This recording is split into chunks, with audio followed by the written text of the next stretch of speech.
السلام عليك يا فاطمة البتول، السلام عليك يا زين نساء العالمين، السلام عليك يا بنت رسول رب العالمين صلى الله عليك وعليه، السلام عليك يا أم الحسن والحسين، لعن الله أمة غصبتك حقك ومنعتك ما جعله الله لك حلالا، أنا بريء إليك منهم ومن شيعتهم.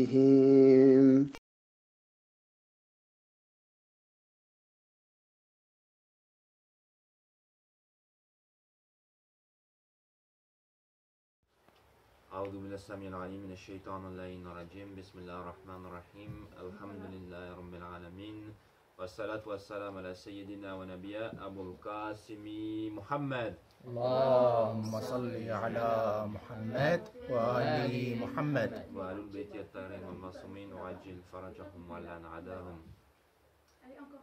Alors bon, je reprends où je me suis interrompu la dernière fois. Donc une petite introduction sur la jurisprudence, ses difficultés, de qui il faut prendre la jurisprudence et la méthodologie que j'utilise pour vous enseigner. Donc déjà premièrement, la méthodologie, c'est que on prend les différents livres en français, ce qu'on a, Risala, livre de hadith, etc. Et après, on condense, on simplifie au maximum pour vous donner une base. Parce que si on va trop dans les détails, de toute façon, vous n'allez rien retenir. Donc on vous donne une base des choses, les solides. Qu'est-ce que tous les chiites du monde, il n'y a pas de divergence. Parce qu'après, si on va dans les détails, là, il y a trop de problèmes, c'est trop compliqué, et même nous, on s'y perd. Donc on reste sur une base où tout le monde est d'accord. On ne dit pas un tel dit, c'est comme ça, non. Une base commune pour que vous ayez une base solide. Après, vous, votre objectif et votre devoir et votre obligation religieuse, c'est pas parce que Abou Kassim il a dit il y a 3 eaux, machin, attaque c'est réglé. Non, on vous apprend une base ici. Après, vous allez rentrer chez vous, vous allez grandir, vous devez aller plus loin. Vous devez apprendre les détails, vous devez faire des recherches. Ça, c'est pas suffisant. Nous, on vous donne une petite base pour démarrer. Après, vous devez perfectionner. Dans la vie, quand vous avez une question, vous devez ouvrir un livre pour chercher. Vous devez réfléchir. Vous devez aller poser des questions. Vous devez mettre en place des démarches. C'est clair, ce premier point? Donc, vraiment, on vous donne une base commune pour tout le monde, sans aller dans trop de détails, pour que vous puissiez commencer à pratiquer votre vie d'adulte musulman avec une base qui est juste. Le deuxième point, c'est de qui on prend notre religion. De qui? Ça, je vous pose la question. Non? Non. De qui on prend notre religion? La seule source, Dieu, oui. Coran, oui. Prophète, sallallahu alayhi wa ali. Et L'imam Ali. les parents. Non, ton père, c'est pas une source de jurisprudence. Les parents, c'est t'obéis à tes parents quand ils te demandent de faire des choses qui sont sur le chemin de l'islam. Autrement, t'obéis pas à tes parents. Et les imams. Non, les imams, c'est les imams. Je te parle pas des imams du quartier. Non, c'est une chose. On s'arrête. Allah, le prophète sallallahu alayhi wa ali, et les imams Ahlul Bayt alayhi salam. Une parole de l'imam Ali alayhi salam qui dit à son compagnon Kumail.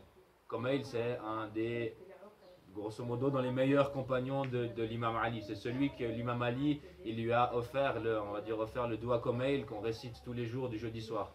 Donc c'était, on va dire, dans le top des compagnons de l'imam Ali alayhi salam. Il lui dit, souvenez-vous de cette phrase, ô Kumail, prends de nous et tu seras de nous.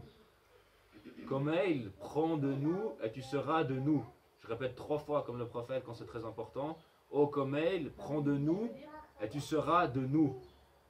Ça veut dire ce qui est pour ta croyance, ta jurisprudence, ta morale, tout. Tu ne prends uniquement de Ahlul Bayt alayhim salam.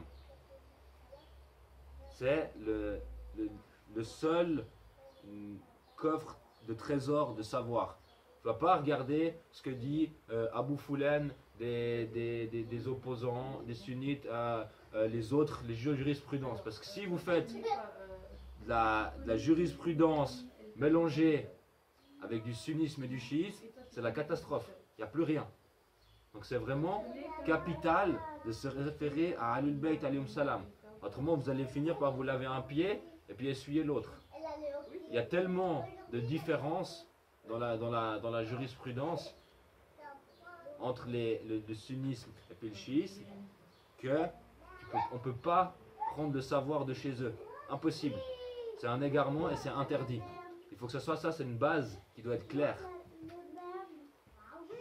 Vu qu'on fait tous la même chose, mais que tout est différent. Est-ce que vous avez bien compris ce principe? Ô Komeil, prends de nous et tu seras de nous. C'est tout. Ça, c'est fondamental. Et puis, qu'est-ce que j'avais à vous dire pour un peu de l'introduction, la méthodologie? Oui, moi je veux pas vous dire il faut faire comme ce monsieur-là, il faut faire comme ce monsieur-là, il faut faire comme ce monsieur-là. Tel savant a dit non. Pour moi, vous devez avoir une liberté de conscience, de développement, d'état critique et puis de recherche. Donc c'est pas parce que moi j'ai dit que j'ai sorti la fatwa de un tel ou j'ai dit tel livre ou comme ça que vous devez faire tel livre. Vous comprenez ça?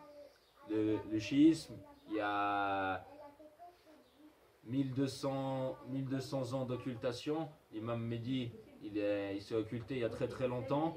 Et il y a eu des courants, des idées, des pensées différentes, des choses. 1200 ans d'histoire. Je ne sais pas si vous vous rendez compte, le chiisme, comment il a traversé les siècles. Donc, il y a beaucoup d'idées différentes. Il y a beaucoup de positions différentes. Et ce n'est pas à moi de vous imposer une méthodologie, un courant ou quoi que ce soit. Donc on vous donne la base et après c'est à vous d'aller plus loin. Inch'Allah aussi on étudiera en gros l'histoire du chiisme, comment les différents courants du chiisme ont évolué. Usulisme, Akbarisme, et ça viendra après quand on aura fait l'histoire des imams et du prophète sallallahu alayhi wa alihi. C'est pour être clair, pour ne pas faire de propagande pour quelqu'un ou de lutter contre quelqu'un. Donc, premier point de la jurisprudence, c'est l'eau. Chose vitale, principe vital qu'on ne peut pas s'en passer. Donc Allah dans le Coran, il dit A'udhu billahi samil alim, les shaitans rajim, bismillah ar-Rahman ar-Rahim, nous fîmes descendre du ciel une eau pure et purifiante. Donc eau pure et purifiante. L'imam Sadiq alayhi salam, toute eau est pure à moins qu'on ne sache qu'elle est impure. En voyant de l'eau, le commandeur des croyants, l'imam Ali alayhi salam disait louange à Allah qui a fait de l'eau une matière purifiante, elle n'a pas fait une matière impure.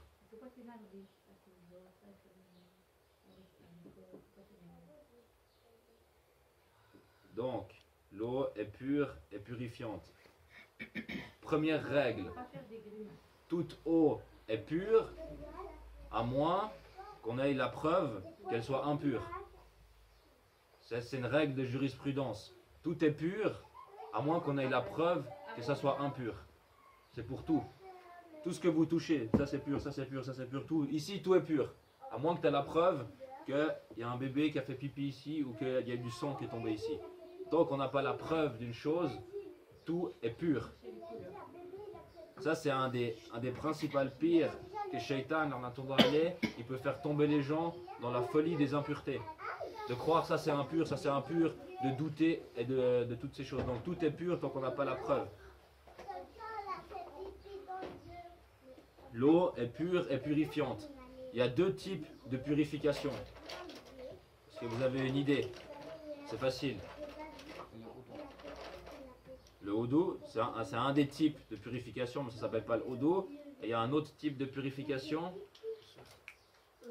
Non, ça c'est la même catégorie.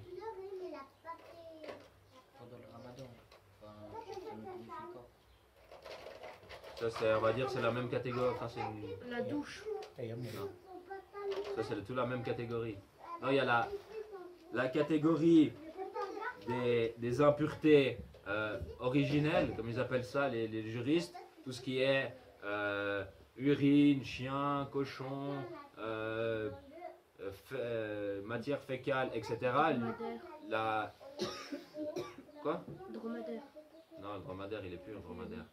Tout ce qui est les impuretés physiques. Et il y a l'impureté, comme dans la catégorie roussoul, tayammum et tout ça, c'est l'impureté spirituelle. Donc l'eau purifie les deux. C'est pour ça qu'on fait le roussoul et puis les ablutions, c'est une impureté spirituelle. Donc dans l'eau, pour faire simple et rapide, on va dire il y a deux groupes d'eau. Le groupe A et le groupe B. Le groupe 1, c'est l'eau non courante. Donc tout ce qui est par exemple un bassin, un seau, une bouteille, une mare où il n'y a pas de courant, tous les récipients où l'eau est dedans et elle ne bouge pas. Elle n'est pas du mouvement, qu'elle coule, qu'elle revient, etc. Donc par exemple, si tu vas à la fontaine, tu remplis un bidon, tu poses le bidon, la fontaine était de l'eau courante et le bidon est devenu de l'eau non courante. Non, ça n'a rien à voir, c'est l'eau qui doit bouger, c'est pas la bouteille. Elle doit fonctionner, donc elle doit être en cours. Donc c'est le premier type d'eau, l'eau non courante stagnante. Et dans cette catégorie d'eau stagnante, il y a l'eau de moins d'un quart et l'eau de plus d'un quart. Il y a des divergences là-dessus, mais grosso modo, pour arrondir, c'est 400 litres. Et pour faire encore plus simple, vous imaginez que ça, c'est à peu près 1 mètre. 1 mètre sur 1 mètre sur 1 mètre, c'est 1000 litres. Donc vous imaginez le truc coupé en deux, et ça vous donne la dimension visuelle de plus ou moins qu'est-ce qu'est un corps. Donc c'est, on va dire, un demi-mètre cube, un petit peu moins, 400 litres. La deuxième catégorie, c'est la catégorie des eaux courantes. Eaux courantes, rivière, lavabo, enfin robinet, fontaine, source, lac, rivière et tout ça. Il y a l'eau de pluie, est considérée comme une eau courante, et l'eau du puits. Parce qu'en général, l'eau du puits vient toujours du fond de la terre, des nappes phréatiques et puis des choses comme ça. Donc c'est de l'eau courante. La règle qui est importante à savoir, c'est que si on a une petite quantité d'eau stagnante, ou dedans, par exemple, on a une bouteille, une petite assiette, ou un petit bidon, ou un truc comme ça, où là, il y a un chien qui vient boire dedans, ou une goutte de sang qui tombe dedans, une goutte d'urine, ou n'importe quoi, une impureté, qu'on verra toutes les impuretés après, l'eau de moins d'un quart devient impure. Tu ne peux plus la boire, tu ne peux plus faire les ablutions avec. Donc en gros, tu peux donner à boire aux plantes avec. Ou à des... Voilà. Donc ça, c'est la petite quantité d'eau, impureté qui tombe dedans, où cette eau, elle touche une impureté, l'eau est impure. Mais si on ne sait pas qu'elle a touché, alors c'est vraiment d'accord, et on ne sait pas qu'elle a touché. J'ai dit quoi au tout début? Tout est pur tant que tu n'as pas la preuve de son impureté. Règle de base. Donc si toi tu t'as mis sur je sais pas, sur ta terrasse un bidon d'eau que tu fais le wudu avec, et tu sais pas qu'il y a un chien qui est passé dedans pour boire avec un but dedans, bah, elle restera pure, t'as pas la preuve. T'as pas besoin de faire analyser l'eau en laboratoire. Donc t'as pas la preuve. Après, si quelqu'un il vient et te dit hey, j'ai vu un chien lécher dedans, bah c'est fini, c'est la preuve. Là. Ouais. Par contre, l'eau de plus d'un quart, qui est stagnante, s'il y a une goutte d'urine qui tombe dedans, une goutte de sang, une impureté qui la touche, elle reste pure, à moins que son odeur, son goût et sa couleur ils changent. Donc ça veut dire si dans une grande fontaine, il y a une goutte de sang ou un chien ou un truc comme ça, et puis que l'eau reste parfaitement blanche, il n'y a pas d'odeur, il n'y a pas de goût, bah c'est bon. Par contre, s'il y a quelqu'un je sais pas, où il égorge un mouton dedans, puis ça la remplit de sang, et puis qu'elle devient rouge, voilà, elle a changé de goût, elle a changé de couleur, et puis elle a changé le... Oui. Oui. C'est combien le maximum de gouttes par exemple? Parce que là vous dites une goutte, mais il y aura plus qu'une goutte. Par exemple, C'est ce qu'il t'explique. Il dit qu'elle n'a pas changé de couleur, qu'elle n'a pas changé d'odeur, qu'elle n'a pas changé de goût, elle reste pure. Ça peut être. C'est toi qui décides. Voir l'eau.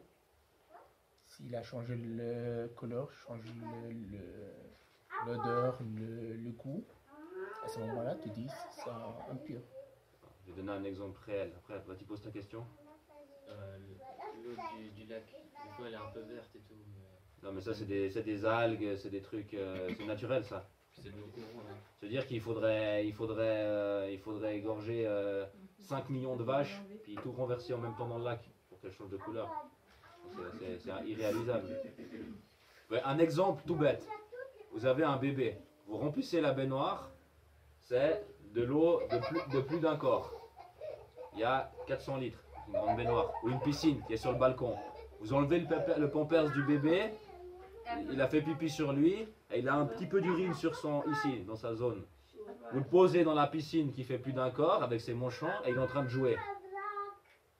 Là, il y a tellement peu d'urine qui est sur lui, que l'eau de la piscine va rester pure. Mais si tout d'un coup, il fait un énorme pipi, et puis que vous voyez de traînées jaunes dans la piscine, ben là, vous pouvez déduire que l'eau est devenue impure. Ici il fait caca. Vous voyez le truc? C'est-à-dire que si tu poses ton bébé dans la piscine et puis tu as des gouttes d'eau qui te giclent dessus, voilà, c'est pas un problème, tu peux prier après. Mais si l'eau il a fait pipi et puis tu vois et tout ça, bah là, tu sais que l'eau est devenue impure, donc si quand tu vides la piscine, tu as des gouttes d'eau qui te giclent dessus, tu devras purifier tes vêtements. Oui? Mais si toute l'eau qui est impure après, vous pouvez aller sur une partie où il n'y a pas. Non, c'est tout, c'est un ensemble total. Il n'y a pas que la moitié, parce que tu ne peux pas enlever la moitié d'un récipient d'eau. Sauf si c'est juste une petite partie, le cœur, et l'autre partie elle est intacte. Ouais, mais ça se mélange, là tu vas trop loin. C'est pas comme si il y a une goutte, une impureté je sais pas, une goutte de sang qui tombe sur un gâteau. Bah, tu coupes la partie du gâteau, mais l'eau c'est trop. Faut pas compliquer les choses. Ouais. C'est Par impur. exemple, le bébé il fait pipi dans la piscine et puis genre c'est d'un côté on peut vite prendre de l'eau juste pour faire le voodoo juste un peu plus à côté. C'est la même question. La même question. Non, Faut pas compliquer les choses. Compliquer les choses comme c'est Faut facile. pas compliquer les choses. Mais est-ce que tu as vraiment besoin de la piscine pour faire le wudu? T'as pas un robinet chez toi, tu rentres à la maison, tu fais le wudu.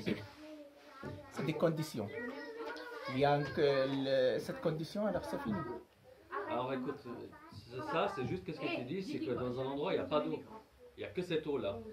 Tu as une fontaine par exemple dans un parc, et cette fontaine, tu n'as pas d'autre eau. C'est là que tu commences à te poser la question, est-ce qu'elle est propre cette eau, elle est pure parce qu'il y a mon fils qui a nagé dedans ou comme ça. Mais quand tu es chez toi à la maison, bah, tu n'es pas obligé d'utiliser cette eau, tu vas au robinet, tu vas faire le wudu et puis c'est fini. Vous avez compris le principe de plus d'un corps et de moins d'un corps? Quand on est au désert, comment on fait le dos? Avec le sable. Ça viendra plus tard. L'eau courante, Mais c'est juste aller. l'eau de pluie. Ce qui est important de savoir avec l'eau de pluie, c'est que dès qu'il pleut, tout devient pur. Et il faut qu'il y ait plu, pas juste 2 gouttes. Mais quand on va dire, voilà, il a plu, dire que t'es sorti, t'as été mouillé quand même. C'est pas une petite pluie de rien du tout. Ça veut dire que quand il pleut, tout est pur. Toute la rue est pure, partout c'est pur. Donc ça veut dire que quand il pleut, et puis que tu marches dans la rue, et puis que tu as de l'eau qui te mouille ton pantalon, des trucs comme ça, tout est pur. Du coup, on a, Vous comprenez? du coup, on a le droit de lécher le sol. L'eau du puits, l'eau du puits, on n'a pas beaucoup de puits ici. Mais les règles sont à peu près la même chose avec l'eau que l'eau de plus d'un corps. C'est-à-dire que si tu as un animal mort qui tombe dans un puits, et ben après, il faut enlever un certain nombre d'eau dans l'eau du puits, etc. Mais ça nous est pas très utile, l'eau du puits. Après, encore quelques trucs qui sont Oui, importants. Est-ce que pur c'est différent de propre? Oui, c'est totalement différent. Parce que Tu peux avoir un pantalon plein de terre, Voilà. c'est pur. Tu peux avoir un point des habits tachés, ben voilà. De la peinture, n'importe quelle substance qui est pure, tu peux être tout sale de choses pures, mais tu restes pur. Et la peinture, c'est pur. Ça, c'est une bonne question. Il faut différencier entre le propre et le pur. Bonne question. Question intelligente. Même, Ça fait plaisir. Même l'eau. On peut dire l'eau, il est pure, mais il y a beaucoup de bactéries à l'intérieur. Ça n'a rien à voir. La pureté, C'est comme il dit pas justement avant Ali, quand l'eau elle est verte, les algues, bah, l'eau elle est pure mais elle n'est pas propre. pas propre. On ne peut pas le boire. Mais pour faire le tajdid. Du coup, les algues, ils sont pas propres. On est d'accord. C'est pas propre, oui, mais tu peux pas boire dedans parce que c'est pas même pour ta santé, mais tu peux faire l'eau d'eau. Pourquoi il y a des mots, il y a des gens qui mangent des algues? Les sushis. Mais ça après tu nettoies. C'est vrai que c'est du végétal, c'est végétarien. C'est pas la question, mais c'est végétarien, tu peux manger des algues. Continue. Après, bah, j'ai un dernier point, parce qu'après il y a beaucoup de détails qui sont vraiment techniques.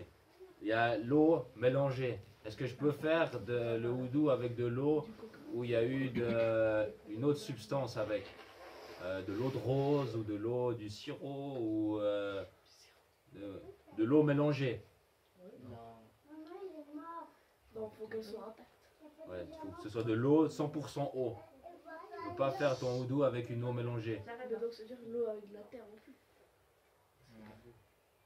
L'eau avec de la terre, si c'est de la boue compacte, non, ça va pas. Mais je veux dire, si tu récoltes de la terre et puis que tu laisses qu'il y ait un peu de sable au fond de l'eau et puis qu'il y a un peu de très léger, c'est pas Dans la grave. mer, il y a du sable partout, mais tu peux faire l'eau d'eau, c'est pur.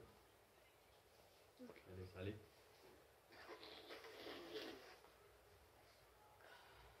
Par contre, l'eau mélangée est pure, mais on peut pas faire le houdou avec. Après, voilà, comme j'ai dit, c'est pour faire le plus simple possible. Après, j'ai plus grand chose à dire, quoi. Mais ça veut dire que pour votre vie de tous les jours, ça c'est important de savoir quand on est dehors.